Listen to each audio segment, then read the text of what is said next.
Hi, fourth graders. Before beginning today's mini lesson, please make sure you've read It Takes a Thief to Catch a Thief. Let's get started. When we read instructions on not giving up, we took a close look at the use of figurative language in the poem. We analyzed how figurative language helped the poet convey important ideas.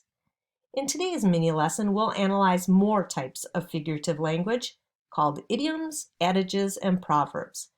An adage or proverb is a common saying that gives good advice or teaches a lesson. Idioms are phrases not meant to be taken literally. Adages and idioms can appear in stories to help convey key ideas and theme. Let's look at paragraph 6. In paragraph 6 it says, "Surveying his loss, the king had no idea how to catch the robbers. He ordered the police to find the thieves.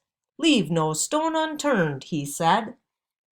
In paragraph 6, the king orders the police to leave no stone unturned when looking for the thieves. This phrase is not meant to be taken literally. The police are not actually looking under stones. The phrase means to do everything possible to accomplish something. The idiom emphasizes how badly the king wants crack and crook found. Let's mark this idiom. Go ahead and circle it in your mentor text. I also underlined some of the context clues that help me understand what the idiom "leave no stone unturned" means. Now let's look for an adage or proverb. As you begin to read paragraph 9, you see some clue words that says, "they say." The adage follows, "They say there is no honor among thieves." Go ahead and circle that adage. Then ask yourself, what does this adage mean? Well, I can make an inference. Thieves are not trustworthy. Not even thieves can trust each other. Now I'll think about how the adage connects to the story. I read that Snare is willing to help the police arrest other thieves so he can get out of jail. The adage helps show that Snare has no loyalty toward crack and crook, and he will do what he can to help himself. Let's add this information to an anchor chart. On this anchor chart, it says that an idiom is an expression that has a meaning other than literal meaning of the words in the expression.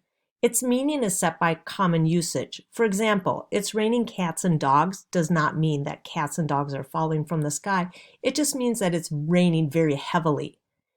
And "we bit off more than we can chew" doesn't really mean you're chewing anything. It just means maybe you took on too big of a responsibility and you maybe can't do all of the work.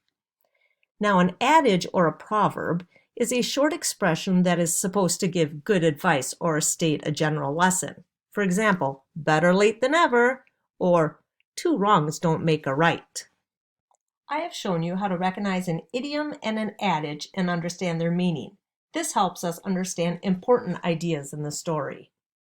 In the mentor text, I highlighted another idiom in paragraph 13.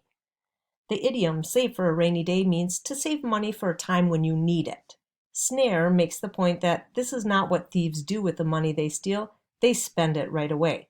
It is evidence that crack and crook worked alone. Over here, I found another adage, "a tiger cannot change its stripes." This adage means a person can't change. Snare cannot stop being a thief, so he winds up back in jail. I hope today's lesson helped you understand how authors use figurative language, such as adages and idioms, to help you understand the text.